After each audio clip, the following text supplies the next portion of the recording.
Hello YouTube, it's your boy again here, Zulu Boy Mechanic. Just have a 2014 Chevy Cruze. Just going after the timing belt. Pretty much taken everything out. Fairly easy, straightforward to remove things that are outside. There's just an intake air box right here. It's just right on the floor for now, right there. So that's what I took out, and then the timing cover, and I've loosened the water pump. It's external one, so it's right here. So I've taken the pulley from outside, which is held by just three torques, short ones, and then I just left the water pump still attached for now, so I don't have too much mess as I'm working on this belt. So anyways, what I've done so far here, just put this thing, the timing on top, dead center. I'll show you from underneath here. I have my crank has already been removed, and that's the timing mark right there.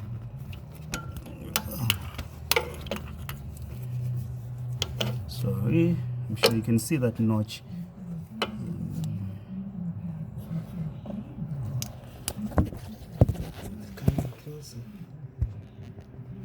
Alright, so there is a notch right there.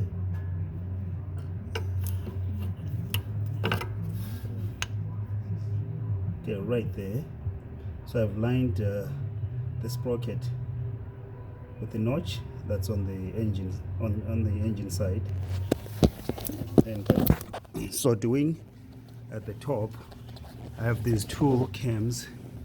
The intake, how do you know this is an intake? Of course, if you look from here, that's where your air comes in, and then on the back you have the manifold, which is of course the plastic style. So that means your intake is this side, and then this side is going to be your exhaust. I've already marked it, EX. So that's exhaust, that's intake there. And how do you know it's the exhaust? Of course, the exhaust manifold right here. You can see there's a shield for keeping the heat down, and there's the catalytic converter will be further down. That's your O2 sensor right there, the upstream one. So as you can see right here, I have these two cams in the right position. So there's two dots here, or this dot here and this mark here, they have to line so they face each other.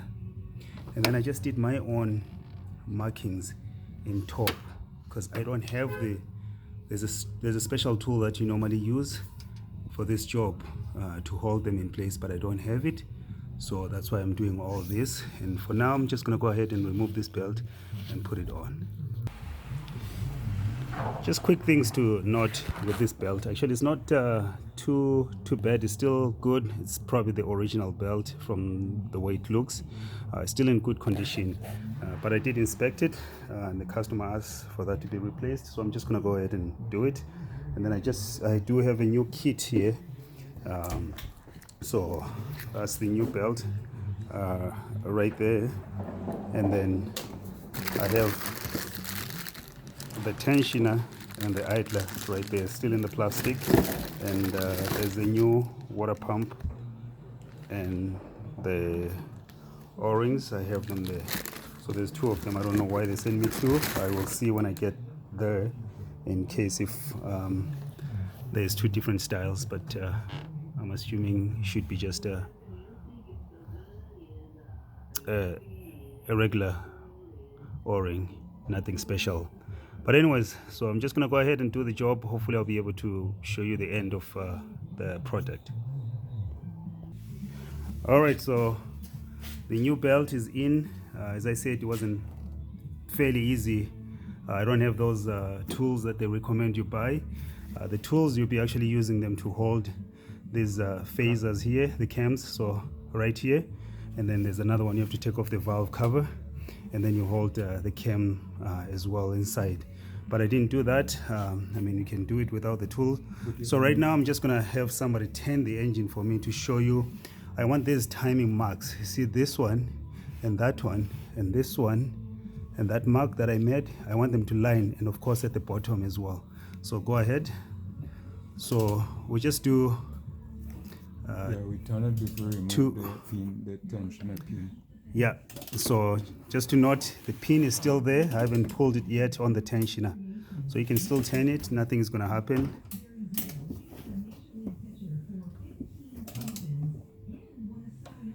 And you go always, Okay, always go clockwise.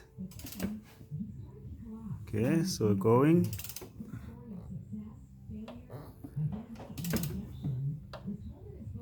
Going.